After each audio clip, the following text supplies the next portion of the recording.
Tengan todos buenos días, buenas tardes o buenas noches, donde sea que me estén viendo.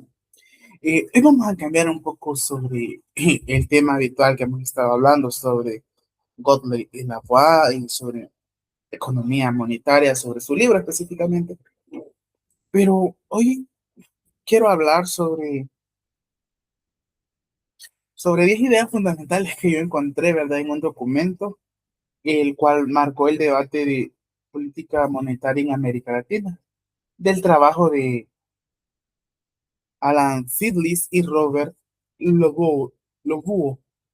El documento se titula Régimen de Metas de Inflación, el nuevo consenso ortodoxo, perdón, en economía, en política monetaria. Es una crítica heterodoxa al modelo de políticas monetarias más difundido en el mundo en los años 90. Y yo organicé las 10 ideas en dos bloques. Y las 10 ideas están, como decía, en cuatro bloques, perdón. Dos sobre qué es el RMI o régimen de metas de inflación, cómo funciona y, cua- y cómo funciona, críticas y alternativas. Pero ahora vamos con el primer bloque, que se denomina el RMI como Proyecto Político Institucional del Fondo Monetario Internacional.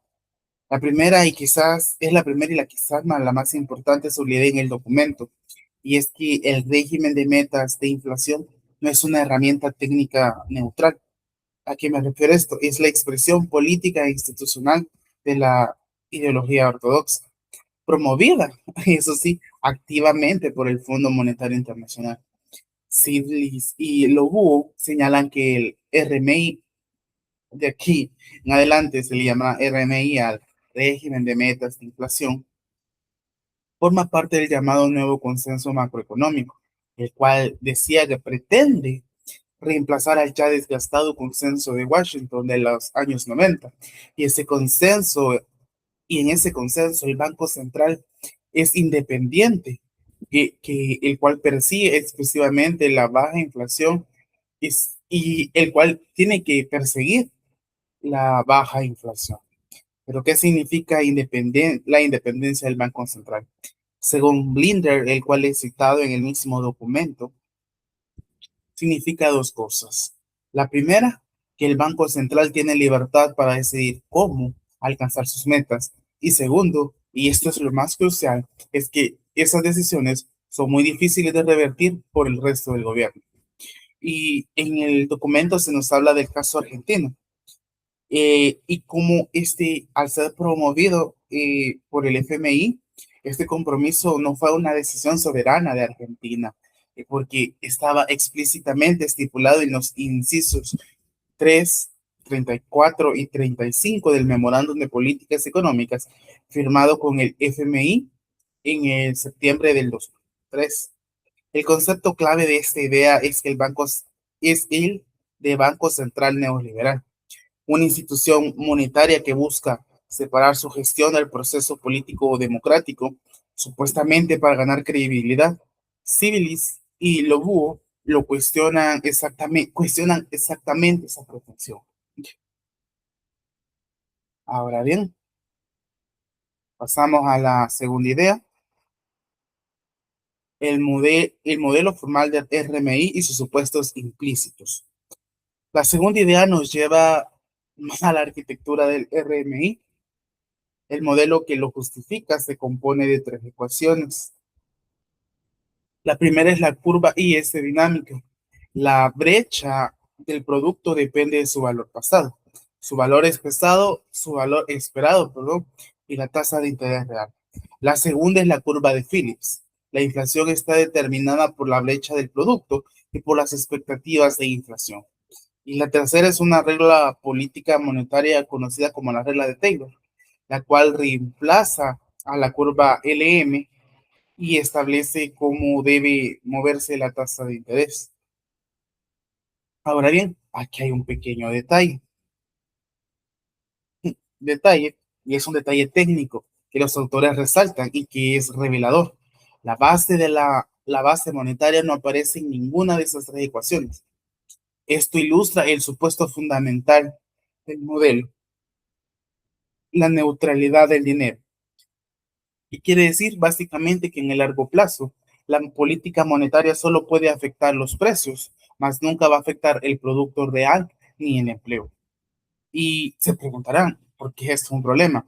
Porque si el dinero es neutro en el largo plazo, entonces el único objetivo legítimo de la política monetaria es controlar la inflación.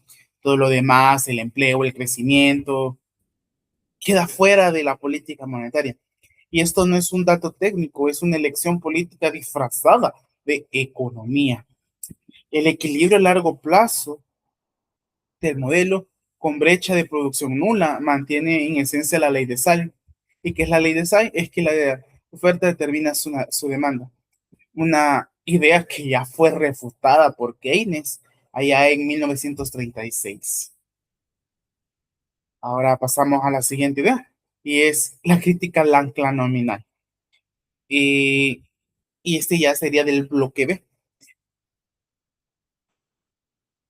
El RMI o el régimen de metas de inflación, y el ancla nominal es la meta de inflación, un compromiso que hace el Banco Central público y cuantificado.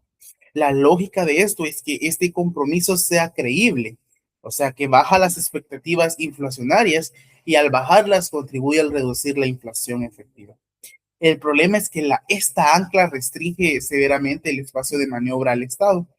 Si el Banco Central está comprometido a subir la tasa de interés cada vez que la inflación supere la meta, entonces ante una inflación de costos de origen importado o estructural, la respuesta será una recesión innecesaria y costosa.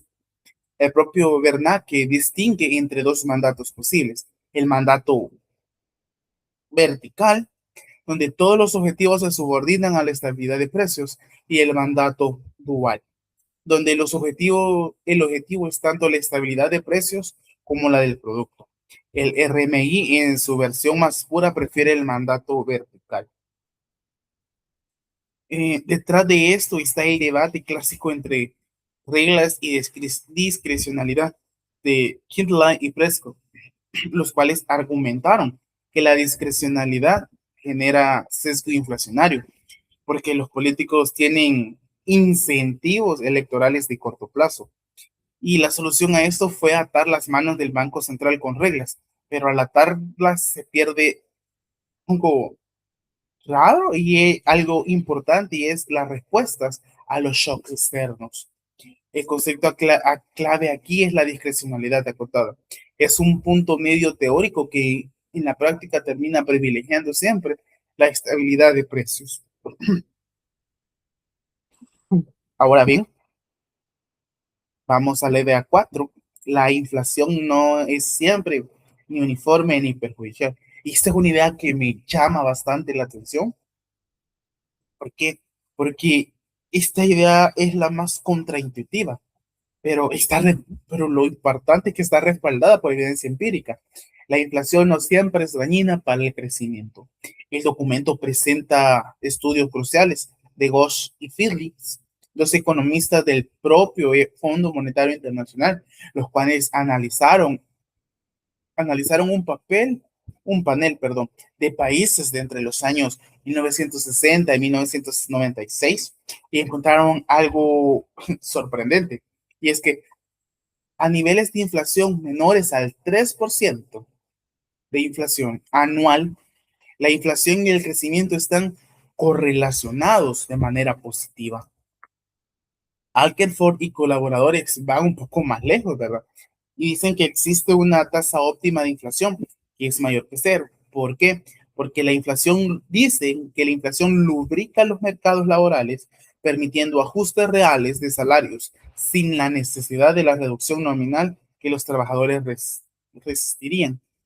Barron también concluye que la inflación menor al 10% no tiene repercusiones negativas sobre el crecimiento. Y es Epstein, en un estudio con 37 países semi-industrializados, encuentra que a niveles moderados, menores al 20%, la inflación no tiene impacto claro sobre variables reales.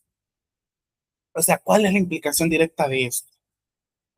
No existe justificación empírica para sacrificar el empleo y el crecimiento en nombre de una meta de inflación del 2 o el 3%. La relación no es lineal y eso es lo importante, que no hay linealidad, inflación-crecimiento. Y solo a niveles muy altos, la inflación es claramente dañina. Ahora bien, la separación entre lo artificial y lo real. La quinta idea cuestiona uno de los pilares filosóficos del régimen de metas de inflación, la llamada dicotomía clásica, o la supuesta separación entre lo monetario y lo real. Dicho régimen de metas de inflación asume que a largo plazo los factores monetarios determinan los precios, mientras que los factores reales, la tecnología y los recursos determinan el producto y el empleo. Por eso la política monetaria solo puede afectar los precios y la política fiscal es la que se ocupa de lo real.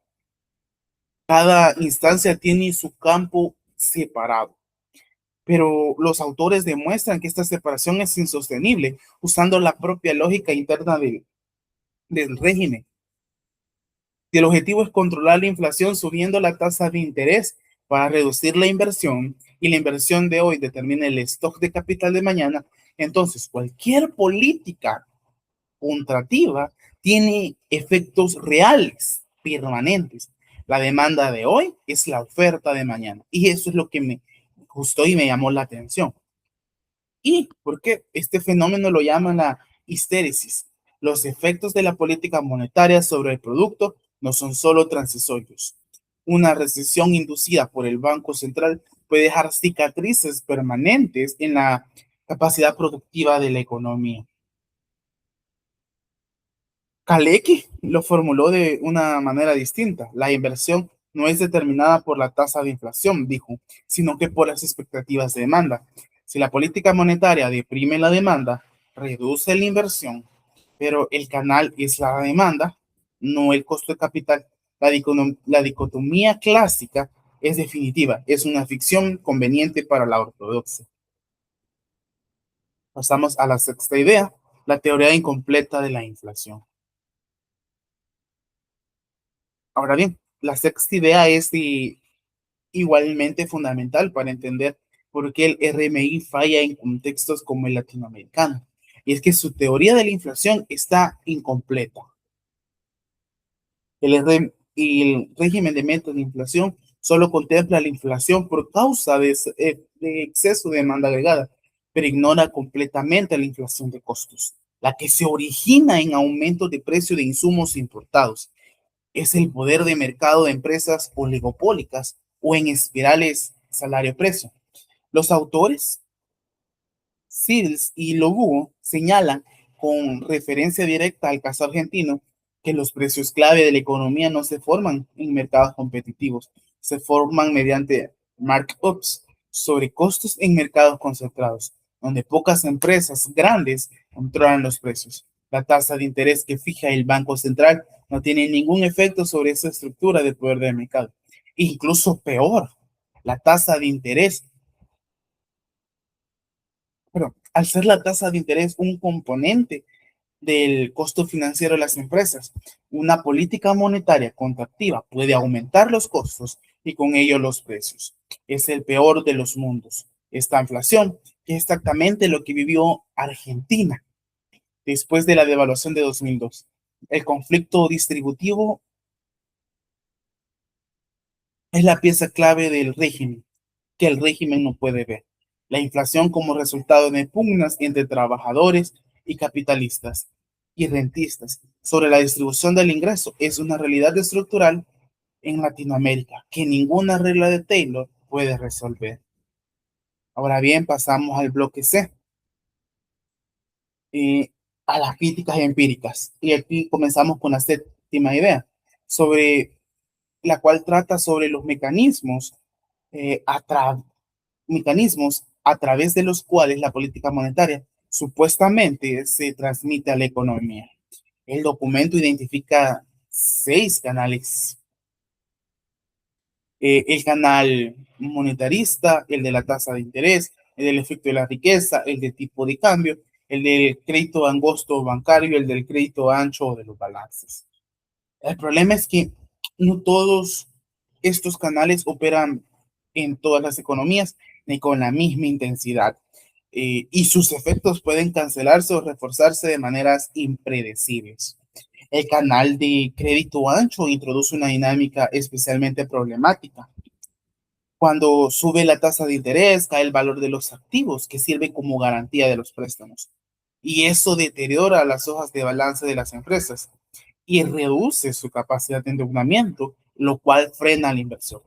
Este acelerador financiero puede amplificar enormemente una contracción monetaria. Y en esto los números son contundentes. Aristis y Salter simularon los efectos de la política monetaria en los modelos del BCE, el Banco de Inglaterra y la Fed.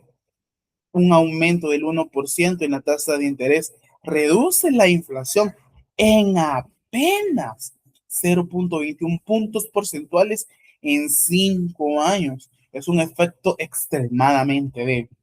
Y además, los bancos pueden racionar el crédito por cantidades, no solo por precios. Ante la incertidumbre, simplemente no prestan independientemente de la tasa de interés de banco. Ahora bien, pasamos a la octava idea, y quizás la más relevante para entender las crisis financieras del capitalismo contemporáneo. ¿Y por qué lo digo? Porque el régimen monetario de inflación es ciego ante burbujas especulativas y el endeudamiento insostenible. Una economía puede acumular desequilibrios financieros gravísimos sin que el IPC, índice de precio del consumidor, se mueva. ¿Y por qué? Porque el IPC no incluye activos financieros ni bienes raíces. Y en economías abiertas, como el caso, ya hay bastantes en Centroamérica, y el gasto adicional financiero por expansión del crédito puede absorberse mediante la cuenta corriente sin presionar los precios de los bienes corrientes. Human Miskit explica dicho mecanismo, y es que en periodos de expansión los agentes adoptan posiciones financieras progresivamente más arriesgadas.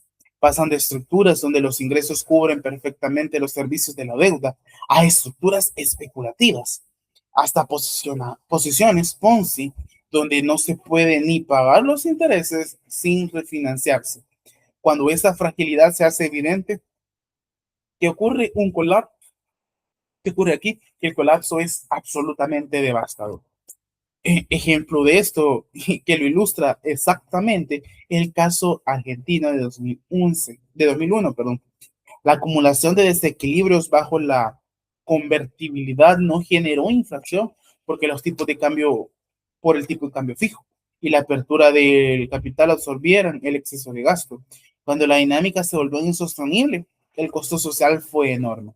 La respuesta alternativa es la reta, los requerimientos de encaje por tipo de activo, desarrollado para IA. Es un instrumento que permite actuar selectivamente sobre ciertos mercados de activos sin necesidad de alterar la tasa de interés general. Y con esto ya vamos llegando al último bloque, a las últimas dos ideas. Aún, y esta sería la novena idea, la que cierra el bloque empírico con una conclusión directa. La evidencia no valida las promesas de los promotores del RMI. Al Ishidar en 2013 estudiaron 20 países de la OCDE, 7 de los cuales adoptaron el RMI durante los años 90. Y su conclusión es que no existe diferencia significativa entre los países con y sin régimen de metas de inflación en términos de inflación, producto o tasa de interés. La baja inflación del periodo fue un fenómeno global, no es un resultado del régimen. Seti y Erwin Herman llegan a la misma conclusión. Países sin el régimen monetario de inflación, régimen de meta de inflación, tuvieron resultados muy similares a los que sí la adoptaron. Este dato es especialmente revelador En Gran Bretaña, Canadá y Nueva Zelanda, la inflación ya estaba controlada antes de implementar el RMI. Es el mejor de los casos. En el mejor de los casos, perdón, el régimen ayudó solo a consolidar lo que ya habían logrado. Y los dos bancos centrales más importantes del mundo, el primero, la Reserva Federal de Estados Unidos y el Banco Central Europeo, nunca adoptaron formalmente dicho régimen monetario de meta de inflación. Y sin embargo, no experimentaron los problemas que el régimen promete prevenir. Aquí, lo que aquí sí se asocia a dicho régimen es una consecuencia que nadie desea, y es que las tasas de intereses reales persistentemente altas. Ejemplo de esto, Sudáfrica y Brasil, donde ambos con políticas monetarias compatibles con el RMI registraron durante el periodo analizado las tasas reales más altas de sus respectivos grupos de comparación. Ahora bien, el bloque B, y creo que es el más corto, es hacia una política, y es la última idea, que es hacia una política monetaria coordinada y orientada al ciclo. Básicamente, una política monetaria altamente coordinada. Esta es la décima y la última idea propuesta constructiva de los autores. Frente a las limitaciones del régimen de meta de inflación, no se trata de abandonar toda meta, sino de avanzar hacia un concepto, una concepción más amplia y coordinada de la política macroeconómica. El primer eje es la coordinación. La política monetaria no puede operar de manera autónoma respecto a la fiscal. Ambas afectan la demanda agregada de maneras distintas y con efectos distribuidos diferentes. Y solo al coordinar estas pueden garantizar un manejo coherente, al cual estaría orientado al bienestar general. El segundo eje son las metas reales. El régimen de metas de empleo, propuesto por Einstein, orienta al Banco Central hacia variables que reflejan directamente el bienestar de la población, manteniendo una restricción de inflación, pero sin hacer de ella el único objetivo. El empleo no es un subproducto de la política monetaria, debe de ser una meta en sí misma. El tercer eje es el MUL de Pali, la tasa de inflación de menor desempleo. Si la curva de Phillips tiene forma de joroba, existe un nivel de inflación que minimiza el desempleo y ese no es el más bajo posible, que no es el más bajo posible, debería ser el objetivo. El cuarto eje es el control de flujos de capital. El libre movimiento de capitales que postula el RMI es una fuente de inestabilidad macroeconómica. Controlar esos flujos diferenciando entre inversión productiva y especulativa es una condición para que cualquier política monetaria sea efectiva. Y finalmente los autores concluyen con una reflexión política fundamental. La moneda no es solo un instrumento, es una institución social que expresa relaciones de poder. Despolitizar la política monetaria no es posible ni deseable. Es simplemente trasladar el poder de decisión sobre las instituciones democráticas hacia los estados financieros. En síntesis, Sidlis y Lobuo nos ofrecen una crítica rigurosa y multidimensional al régimen de metas de inflación. La crítica como proyecto político, como modelo teórico, como teoría de inflación, como mecanismo de transmisión y finalmente como política pública avalada por la evidencia. Pero más importante aún, señalan que existen alternativas, una política monetaria orientada al ciclo económico, coordinada con la política fiscal, atenta a las variables reales y al conflicto distributivo, capaz de distinguir entre inflación de demanda e inflación de costos. Ese es el programa, ese es el programa de política heterodoxa que el documento defiende.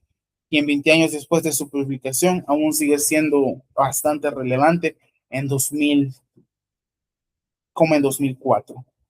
Eh, si alguno de ustedes quisiera leerlo, dejaré el documento. Parece interesante y esto fue todo. Quizás sale de lo normal, pero me pareció interesante poderlo compartir. Gracias por todo.